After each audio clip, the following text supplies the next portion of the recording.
우리 함께 기도하겠습니다. 사랑의 아버지 하나님, 오늘도 주께서 우리와 함께 해주심이 감사합니다. 새 하루를 시작하는 우리 성도들의 삶을 축복해 주시고 이렇게 예배하는 이 설레임을 끝까지 붙들고 가기를 소망하는 우리 성도들의 삶에 오늘도 함께하여 주시옵소서. 말씀으로 우리를 가르쳐 주시고 그 말씀으로 살아내는 복된 은혜의 변화가 우리 안에 일어나는 하루가 되게 하옵소서. 예수님의 이름으로 기도드립니다. 아멘. 우리 찬송가 370장 같이 찬양하시겠습니다. 내 주 안에 있는 나에게 딴 근심이 있으랴. 십자가 밑에 나가 내 짐을 풀었네. 주님을 찬송하면서 할렐루야 할렐루야. 내 앞길 멀고 험해도 나 주님만 따라가리. 그 두려움이 변하여 내 기도 되었고 전날의 한숨 변하여 내 노래 되었네. 주님을 찬송하면서 할렐루야 할렐루야. 내 앞길 멀고 험해도 나 주님만 따라가리. 내 주는 자비하셔서 늘 함께 계시고 내 궁핍함을 아시고 늘 채워주시네. 주님을 찬송하면서 할렐루야 할렐루야. 내 앞길 멀고 험해도 나 주님만 따라가리. 내 주와 맺은 언약은 영불변하시니 그 날아가기까지는 늘 보호하시네. 주님을 찬송하면서 할렐루야 할렐루야. 내 앞길 멀고 험해도 나 주님만 따라가리. 아멘.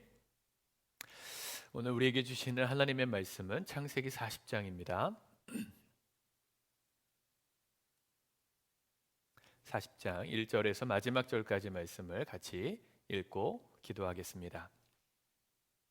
시작. 죄송합니다. 시작. 그 후에 애굽 왕의 술 맡은 자와 떡 굽는 자가 그들의 주인 애굽 왕에게 범죄한지라. 바로가 그 두 관원장 곧 술 맡은 관원장과 떡 굽는 관원장에게 노하여 그들을 친위 대장의 집안에 있는 옥에 가두니 곧 요셉이 갇힌 곳이라. 친위 대장이 요셉에게 그들을 수종들게 하매 요셉이 그들을 섬겼더라. 그들이 갇힌 지 여러 날이라. 옥에 갇힌 애굽 왕의 술 맡은 자와 떡 굽는 자 두 사람이 하룻밤에 꿈을 꾸니 각기 그 내용이 다르더라. 아침에 요셉이 들어가 보니 그들에게 근심의 빛이 있는지라. 요셉이 그 주인의 집에 자기와 함께 갇힌 바로의 신하들에게 묻되 어찌하여 오늘 당신들의 얼굴에 근심의 빛이 있나이까?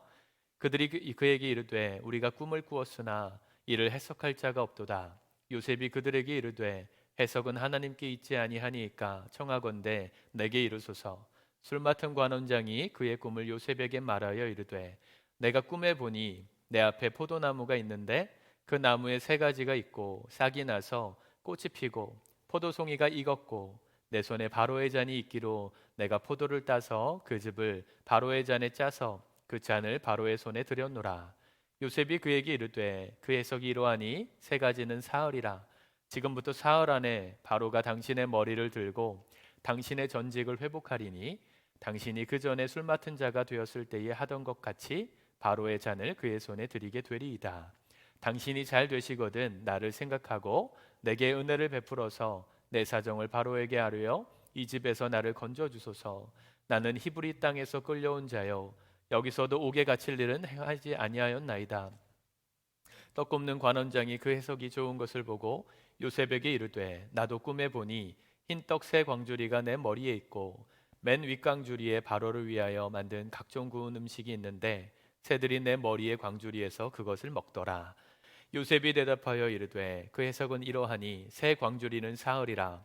지금부터 사흘 안에 바로가 당신의 머리를 들고 당신을 나무에 달리니 새들이 당신의 고기를 뜯어 먹으리이다 하더니 제3일은 바로의 생일이라.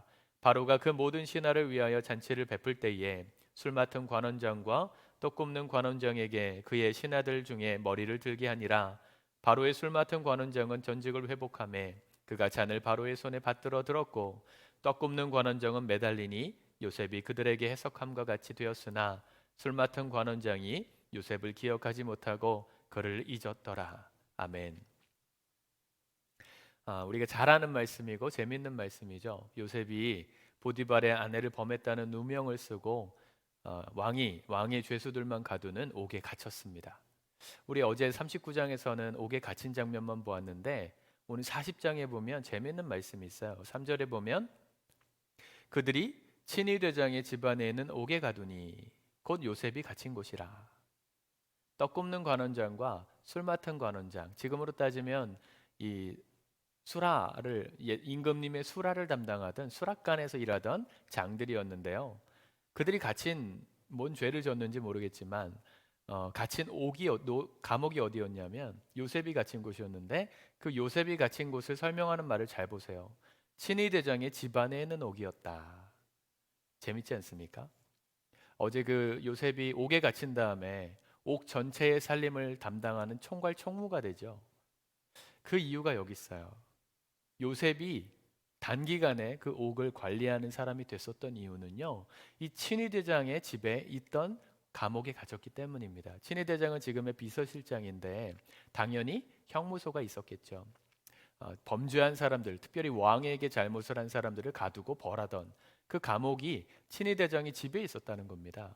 그러니 그 집에 갇혔던 요셉이 그 집안의 사람들을 다 알고 있었잖아요. 집안을 담당하던 사람이니까 요셉이. 그러니까 그 집안을 담당하던 요셉이 무고하게 옥에 갇혔다는 걸 왜 몰랐겠습니까? 그러니까 그 집안에 있었던 모든 사람들이 요셉을 그 감옥에서도 총무를 삼았던 것입니다. 참 하나님 기가 막히시죠. 하나님이 요셉이 노예로 팔려가게 하신 것, 그 상황만 보면 하나님이 요셉을 힘들게 하신 거예요. 그죠? 배신감도 느껴야 됐고 형들로부터 심각한 배신감, 또 왕자병이 있었던 요셉이었는데 하루아침에 이 노예살이를 하는 고생스러운 삶을 왜 하나님이 여셨을까? 하나님은요, 그 괜히 여신 게 아니고요, 요셉을 정말 사랑하셨기 때문에 여신 거예요. 그에게 보여주셨던 꿈을 이루게 하시려고 상황을 열어주신 거예요. 가장 빨리 총리가 될 수 있는 길로 가신 거예요. 누명을 썼을 때, 감옥에 갈 때만 해도 얼마나 억울했겠습니까? 하나님 왜 이런 상황을 안 막아주셨죠? 안 막아주신 게 아니라 그렇게 해야만, 그 감옥에 가야만 왕의 측근인 이 수락관의 관리들을 만날 수가 있었기 때문이죠. 하나님의 시각에서 보면 다 맞는 이야기입니다. 하나님의 관점에서 보면 요셉에게 일어나는 일들이 기가 막힌 일이에요, 사실은. 그런데 그걸 모르는 우리 인간의 입장에서 보면 답답하고 힘들고 억울한 일들의 연속이었던 것이죠. 우리가 살아갈 때 어느 관점을 가지고 살아갈지가 중요한 이유가 여기 있습니다. 하나님의 관점으로 세상을 보며 내 삶을 해석할 것인가, 아니면 내가 생각하는 나의 짧은 지식과 한계를 가지고 내 삶을 해석하고 두려워할 것인가? 불평할 것인가? 여러분 어떤 삶이 더 지혜로운 삶이겠어요? 하나님을 정말 믿는다면 하나님의 관점으로 우리의 삶의 시간들을 해석하는 연습을 해 가셔야 합니다. 말씀을 통해 우리는 그걸 깨닫는 거예요. 오늘도 이 말씀을 보지 않으셨다면 오늘 내 삶에 일어나는 일들 때문에 속상한 분들도 계시지 않습니까? 답답하고 힘든 분. 어제 월요일 날 어때요? 명절을 마치고 오랜만에 세상에 사회에 복귀한 그 시간이 서로에게 쉽지 않으셨을 거예요. 왜 내 삶에 이런 일이 일어났을까? 아니요. 하나님이 허락하신 거라면 가장 좋은 길을 주신 거예요. 물론 우리가 우리의 실수로 당하는 고난의 현장도 있지만 그게 아니라면 하나님 앞에 내가 바르게 살려고 노력하고 말씀대로 살려고 하는데 자꾸 어려운 일들이 벌어지더라. 이유가 뭐겠어요? 하나님의 관점에서 해석하면 다 이유가 있는 거예요.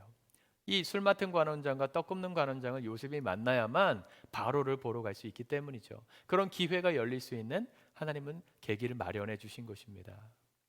근데 안타깝게도 이 요셉이 꿈을 해석해 준 대로 술 맡은 관원장이 전직이 회복되고 다시금 왕을 모시는 사람이 됐는데요. 23절에 보니까 술 맡은 관원장이 요셉을 기억하지 못하고 그를 잊었더라. 사람은 잊어버립니다.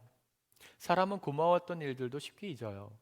자기가 죄를 지었던 건 더 잘 잊고요. 내가 고마움을 받았던 일들도 금방 잊어요. 근데 우리는 그런 걸 두려워하지 않고 서운해하지 않습니다. 물론 요셉도 어려웠을 거예요. 이 시간이 한 2년 정도 시간을 보내게 될 텐데 2년 동안 자기가 도움을 줬던 이 술 맡은 관원장이 자기의 사정을 바로에게 좀 알려주길 바랬던, 근데 그걸 잊어버리고 얘기해주지 않았던 그 2년 동안 얼마나 괴로웠겠습니까? 인간적으로는 정말 괴로운 시간이었겠지만 요셉은 그 시간을 통해서 하나님의 관점을 배웠을 거예요.